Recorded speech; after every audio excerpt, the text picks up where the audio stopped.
Hello guys, आप सभी को फिर से एक बार एक नए वीडियो में स्वागत है।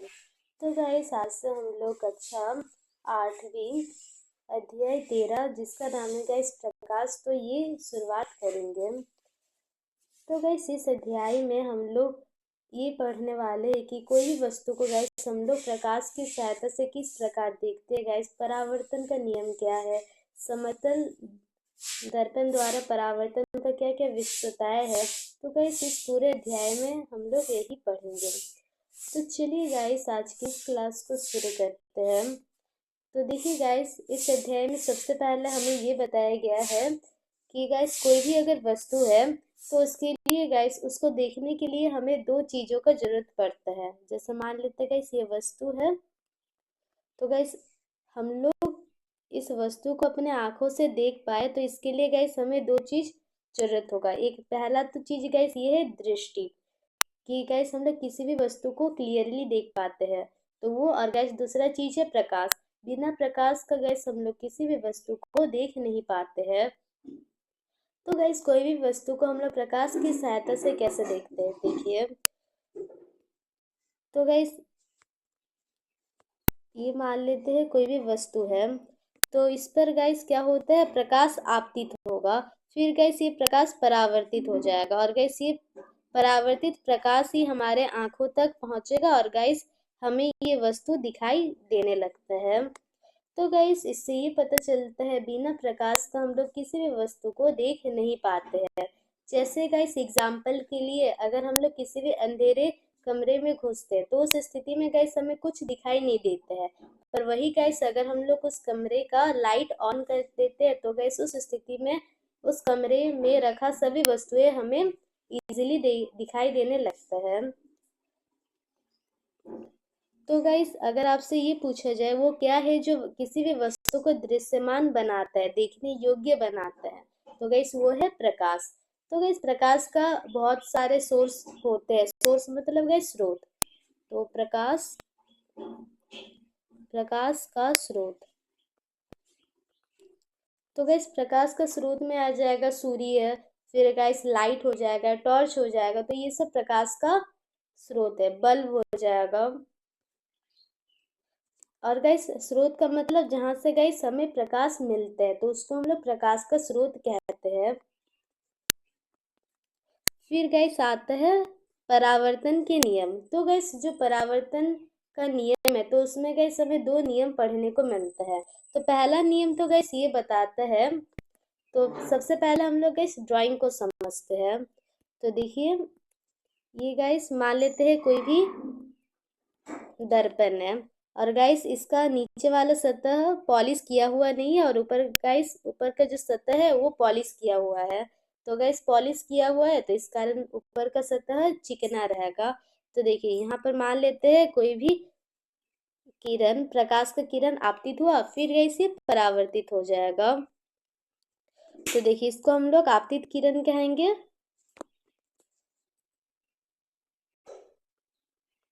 आपतित किरण। फिर गाइस इसको हम लोग परावर्तित किरण कहेंगे। परावर्तित किरण। फिर गाइस हमें इस दर्पण, ये जो दर्पण है पर्पल कलर का है, तो गाइस ये पर्पल कलर का दर्पण के लंबवत गाइस एक रेखा खींचना है। देखिए ऐसे खींच दिए, और गाइस ये रेखा इस प्रकार खींचना है कि वो आपतित किरण और परावर्तित किरण के बीच में हो। तो गाइस जब हम लोग अभिलंब खींचते हैं इसको हम लोग अभिलंब कहेंगे। अभिलंब। तो गाइस हम लोग अभिलंब खींच दिए हैं। तो देखिए गाइस आपतित किरण और अभिलंब के बीच जो कोण बनता है तो इसको हम लोग आपतन कोण कहते हैं, जिसको गाइस हम लोग एंगल आई से दर्शाते हैं, कोण आई से दर्शाएंगे। और गाइस अभिलंब और परावर्तित किरण के बीच जो कोण बनता है तो उसको गाइस हम लोग परावर्तन कोण कहते हैं। तो परावर्तन कोण को गाइस हम लोग कोण आर से दर्शाते हैं। और गैस ये अभिलंब है, इसको हम लोग गैस एन नाम दे सकते हैं, इस ऊपर में एन लिख सकते हैं।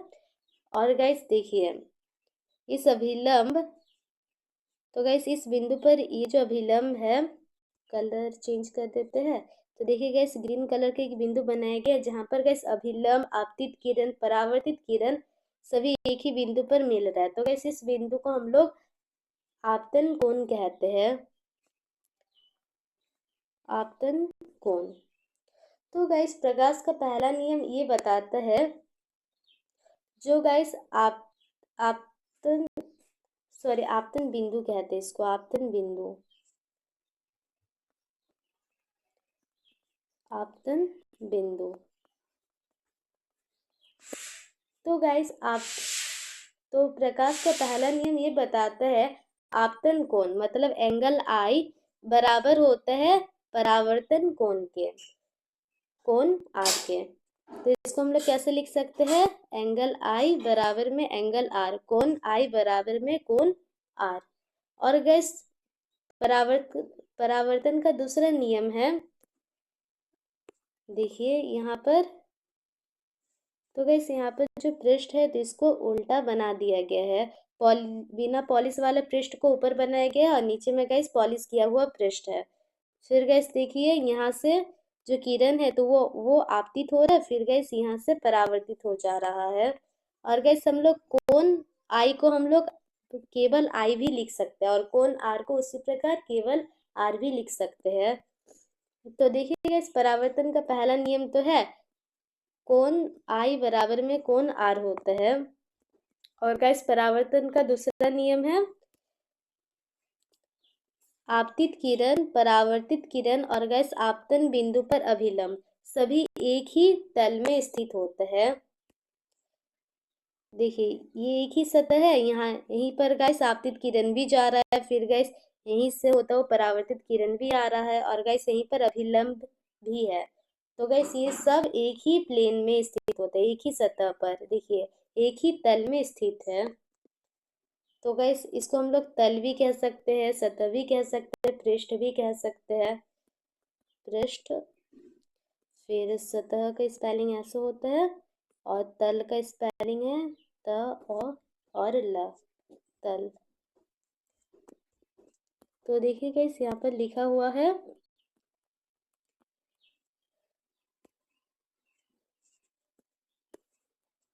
देखिए यहाँ पर है आपतन कोण सदैव परावर्तन कोण के बराबर होता है। तो ये गाइस परावर्तन का पहला नियम है। और दूसरा नियम देखिए, आपतित किरण आपतन बिंदु पर अभिलंब तथा परावर्तित किरण ये सभी एक ही तल में होते हैं, या फिर ऐसे लिख सकते हैं स्थित होते हैं। अब हम लोग पढ़ते हैं समतल दर्पण के द्वारा प्रतिबिंब कैसे बनता है। तो देखिए गाइस यहाँ पर मान लेते हैं समतल दर्पण बनाते पहले, तो ये गाइस मान लेते हैं समतल दर्पण है। और गाइस इस और मान लेते हैं कोई इंसान है, तो गैस इसका दर्पण में प्रतिबिंब बन जाएगा। तो देखिए ये इंसान बीम कहलाता है, बीम। और गैस जो चित्र बन रहा है या फिर गैस आप जो फोटो उस दर्पण पर अपना देख पा रहे हैं तो वो प्रतिबिंब कहलाएगा, प्रतिबिंब। तो देखिए गाइस अगर दर्पण से आपका दूरी 2 सेंटीमीटर है तो गाइस दर्पण के पीछे आपका प्रतिबिंब भी 2 सेंटीमीटर की दूरी पर ही बनेगा। तो ये पहला नियम है, जितना दूरी पर गैस बीम रहेगा उतनी ही दूरी पर गैस दर्पण से प्रतिबिंब बनेगा। फिर गैस समतल दर्पण का दूसरा नियम है, जितना बड़ा गैस बीम का साइज रहेगा उतना ही बड़ा प्रतिबिंब का भी साइज रहेगा। जैसे मान लेते आपका हाइट गैस 5 फीट है, तो गैस दर्पण के पीछे जो प्रतिबिंब बनेगा तो उसका हाइट भी 5 फीट ही रहेगा। फिर गैस दूसरा नियम है, जो प्रतिबिंब बनता है तो वो हमेशा सीधा बनेगा। ऐसा नहीं गैस आप सीधे सीधे खड़े हैं और गैस आपका प्रतिबिंब उल्टा बन गया, पैर ऊपर बन गया और गैस सिर नीचे, वैसे नहीं बनेगा। फिर दूसरा है तो देखिए दूसरा नियम है, जो प्रतिबिंब होता है तो वो पार्श्व परिवर्तित होते हैं। जैसे गाइस आप लोग दर्पण में देखे होंगे, जैसे यहाँ पर ए बी मान लेते लिखा हुआ है, तो गाइस दर्पण में पहले बी आ जाएगा, फिर गाइस ए आएगा और बी उल्टा आएगा। और गाइस देखिए अगर हम लोग बीम में देखेंगे तो बी गाइस किस तरफ था, तो गाइस बीम में बी दायां तरफ था और गैस ए बायां तरफ था। पर गैस वही प्रतिबिंब में बी बायां तरफ हो गया और ए गैस दायां तरफ हो गया, तो इसी को गैस हम लोग पार्श्व परिवर्तित कहते हैं। और गैस आप लोग देखे होंगे दर्पण में, अगर आप यहाँ पर मान लेते खड़े हैं, तो गैस अगर आपका हाथ देखिए, आपका बायां हाथ को गैस दर्पण में बायां तरफ नहीं दिखाएगा, दायां तरफ दिखाएगा, वैसा होता है। तो गाइस ये था समतल दर्पण के द्वारा प्रतिबिंब जो बना तो उसकी विशेषता है। तो हम लोग लिख देते हैं पहला विशेषता क्या था। तो गाइस पहला विशेषता था दर्पण से बीम जितनी दूरी पर स्थित है, प्रतिबिंब भी उतनी ही दूरी पर स्थित होगा। प्रतिबिंब भी दर्पण से उतनी दूरी पर स्थित होगा। तो गैस ये पहला नियम है। फिर गैस दूसरा नियम है, बीम का साइज, या फिर ऐसे लिख सकते हैं, रुकिए ऐसे लिखते हैं, प्रतिबिंब का साइज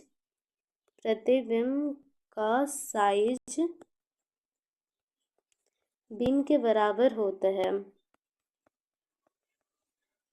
बराबर होगा।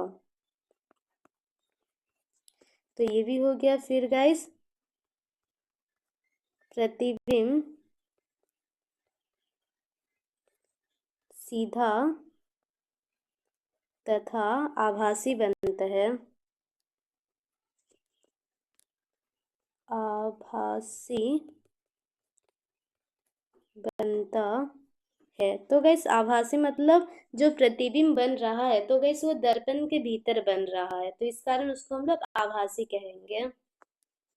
तो ये भी हो गया गैस। और फिर गैस चौथा वाला है, प्रतिबिंब पार्श्व परिवर्तित होता है। तो ये था गाइस समतल दर्पण द्वारा बने प्रतिबिंब का विशेषता है। तो देखिए यहाँ पे लिखा है पार्श्व परिवर्तन कहते हैं, क्योंकि गाइस दर्पण में देखिए क्या है, दर्पण में वस्तु का बायां भाग दायां और दायां भाग गाइस बायां और दिखाई पड़ता है। तो इस कारण इसको गाइस हम लोग कहते हैं पार्श्व परिवर्तन। और गाइस इससे पता चलता है जो समतल दर्पण होता है तो वो पार्श्व परिवर्तित प्रतिबिंब बनाता है। फिर गैस अब हम लोग पढ़ते हैं नियमित और विसरित परावर्तन। तो इसका मतलब क्या होता है, तो देखिए गाइस हम लोग दो प्रकार का सतह लेंगे, जहाँ पर गैस पहला सतह ऐसे उबड़ खाबड़ रहेगा और गैस दूसरा सतह रहेगा पूरा प्लेन, चिकना रहेगा पूरा। तो गैस इन दो प्रकार का सतह में जो प्रकाश का परावर्तन हमें देखने को मिलेगा तो वो भिन्न भिन्न रहेगा एक दूसरे से। तो देखिए गाइस पहला वाला सतह में देखते हैं, जहाँ पर गैस जो सतह रहेगा तो वो उबड़ खाबड़ रहेगा। तो देखिए यहाँ पर कैसा होगा, तो देखिए यहाँ पर गैस प्रकाश का किरण पड़ा गैस, फिर गैस ये परावर्तित हो गया, तो ये क्या है आपतित किरण और गैस ये परावर्तित किरण है। फिर गैस हम लोग जो प्रकाश का किरण है गैस तो उसको हम लोग क्या करेंगे, देखिए सबसे पहले तो ये समझते गैस किरण पुंज किसको कहते हैं। देखिए यहाँ पर है, तो गाइस जो प्रकाश का स्रोत होता है, जैसे मान लेते हैं टॉर्च हो गया, तो गाइस उससे काफ़ी सारा प्रकाश का किरण गाइस एक साथ निकलता है और गाइस काफ़ी सारे प्रकाश का किरण को हम लोग किरण पुंज कहते हैं। तो गाइस हम लोग किरण पुंज के शब्द का इस्तेमाल नहीं करके बस किरण का ही इस्तेमाल करते हैं, काफी सारा अगर किरण आ रहा है तो गैस उसको भी हम लोग किरण ही बोल देंगे, किरण पुंज नहीं कहते हैं। तो गैस वही यहाँ पर लिखा हुआ है। तो गैस देखिए, जब गैस परावर्तन होगा तो वहाँ उस समय भी गैस काफी सारा किरण गैस एक सतह पर पड़ता है, ना कि गैस एक दो किरण। तो देखिए, ये गैस वही उबड़ खाबड़ वाला सतह बना दी है और गैस फिर से आपतित कर रहे किरण को और गैस ये परावर्तित हो गया। फिर से गैस किरण को गैस समतल आपतित कर एक दूसरे के। देखिए, कलर चेंज करके करते हैं। तो देखिए गैस ये वाला किरण इसके समांतर है, पर गैस उबड़ खाबड़ सतह होने के कारण जो परावर्तित किरण होगा तो गैस वो एक दूसरे का समांतर नहीं रहेगा। जैसे गैस आप इस चित्र में देख सकते हैं, यहाँ पर गैस दोनों परावर्तित किरण एक दूसरे के समांतर नहीं है। फिर गैस अभी हम लोग दूसरा किरण को आपतित करते हैं, तो देखिए गैस समतल आपतित हो गया। फिर गैस ये परावर्तित दूसरा ही प्रकार का हो जाएगा, ऐसे भी हो सकते हैं।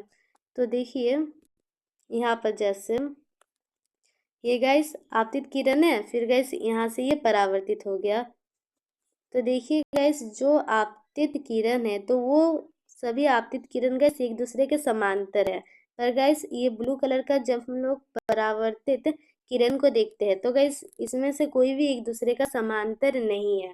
क्योंकि गैस ऐसे क्यों हो रहा है? तो गैस ऐसे इस कारण हो रहा है क्योंकि जो हम लोग सतह लिए थे तो गैस वो प्लेन नहीं था, चिकना नहीं था। तो इस कारण गैस हमें इस प्रकार का परावर्तन देखने को मिलता है।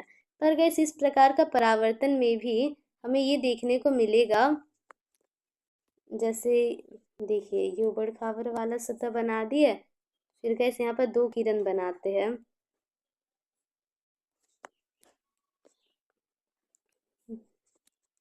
तो देखिए आपतित किरण है, ये दोनों ही गैस आपतित किरण है। और परावर्तित देखिए एक तो ऐसे हो जाएगा और दूसरा गैस ऐसा होगा। तो देखिए अगर ये दोनों के बीच, ये वाला गैस किरण के बीच अगर हम लोग अभिलंब खींचते हैं तो यहाँ पर गैस एंगल आई मिल जाएगा और यहाँ पर एंगल आर मिलेगा। पर गैस इस प्रकार का जो सतह है तो इस प्रकार का सतह में भी परावर्तन के दौरान हमें देखने को मिलता है जो कोण आई रहेगा तो वो कोण आर के बराबर होता है। और गैस अभिलंब परावर्तित किरण और आपतित किरण ये तीनों गैस एक ही सतह में स्थित होता है। तो गैस इस प्रकार का सतह में भी परावर्तन का दोनों नियम का पालन होता है, तो ऐसे कह सकते हैं। तो गैस इस प्रकार का सतह में जो परावर्तन होता है तो उस प्रकार का परावर्तन को हम लोग विसरित परावर्तन कहते हैं। देखिए यहाँ पर लिखा है, जब सभी समांतर किरणें किसी खुरदरे या अनियमित पृष्ठ से परावर्तित होने के पश्चात समांतर नहीं होती है तो ऐसे परावर्तन को विसरित परावर्तन कहते हैं। और गैस विसरित परावर्तन में भी परावर्तन का दोनों नियम का पालन होता है। फिर देखिए गैस इसके विपरीत है नियमित परावर्तन। नियमित परावर्तन में गैस हम लोग जो सतह लेंगे तो गैस वो प्लेन रहेगा, चिकना रहेगा। ठीक, तो चिकना रहने के कारण गैस जब हम लोग जो आपतित किरण है अगर एक दूसरे के समांतर आपतित करेंगे दर्पण पर तो गैस जो परावर्तित किरण मिलेगा गैस तो वो भी एक दूसरे के समांतर रहेगा। तो इसको बना कर दिखाते हैं। ये प्लेन मान लिए, फिर गैस यहाँ पर आपतित हुआ, फिर ये गैस परावर्तित हो गया, फिर यहाँ पर आपतित हुआ, फिर गैस ये परावर्तित हो गया। तो देखिए गैस दोनों परावर्तित किरणें एक दूसरे के समांतर है और इसमें गैस दोनों आपतित किरण एक दूसरे के समांतर आपतित किया गया था। तो इसमें तो गैस परावर्तन, इसमें भी गैस परावर्तन का दोनों नियम का पालन होगा ही। तो गैस अब हम लोग समझते हैं जो गैस चंद्रमा होता है तो वो चमकता हुआ हमें कैसे दिखाई देता है। तो गैस जो चंद्रमा होता है तो उसके पास अपना प्रकाश नहीं होता है और वो गाइस सूर्य के प्रकाश के कारण ही चमकता हुआ दिखाई देता है। तो देखिए गाइस, यहाँ पर मान लेते हैं सूर्य बना दिए। फिर गाइस इसको चंद्रमा मान लेते हैं, और गाइस ये हमारा नेत्र है, नेत्र। तो देखिए गाइस क्या होता है, जो सूर्य है तो उससे गाइस प्रकाश का किरण चंद्रमा पर आता है। तो गैस कई सारा प्रकाश का किरण चंद्रमा पर आएगा, फिर गैस वो परावर्तित होकर हमारे नेत्र में चल जाता है, जिसके कारण गैस जो चंद्रमा है तो वो हमें दिखाई देते हैं। और गैस ये चंद्रमा हमें चमकता हुआ दिखाई देता है, किसके कारण? सूर्य के किरणों के कारण। तो गैस चंद्रमा को हम लोग प्रदीप्त पिंड भी कह सकते हैं, क्योंकि गैस प्रदीप्त पिंड का मतलब होता है वो वस्तुएं जो गैस दूसरे वस्तु के कारण चमकता है, दूसरे वस्तु के प्रकाश के कारण चमकता है। जैसे गैस जो चंद्रमा है तो वो सूर्य के प्रकाश के कारण चमकता है, तो इस कारण गैस चंद्रमा को हम लोग प्रदीप्त पिंड भी कहते हैं। फिर देखिए गैस जो सूर्य है तो उसको हम लोग दीप्त पिंड कह सकते हैं। और सूर्य के अलावा गैस जो मोमबत्ती का ज्वाला होता है, विद्युत लैंप होता है, तो गैस ये दीप्त पिंड में आते हैं। तो दीप्त पिंड का मतलब होता है वे वस्तुएं जिसके पास अपना प्रकाश होता है, और अपना प्रकाश गैस वो उत्सर्जित करते हैं, तो उसको हम लोग कहते हैं दीप्त पिंड। तो गैस आज के लिए इतना ही। अगर आपको ये वीडियो अच्छा लगा तो इस वीडियो को लाइक कर दीजिए, और ऐसे वीडियोस के लिए चैनल को भी सब्सक्राइब कर लीजिए।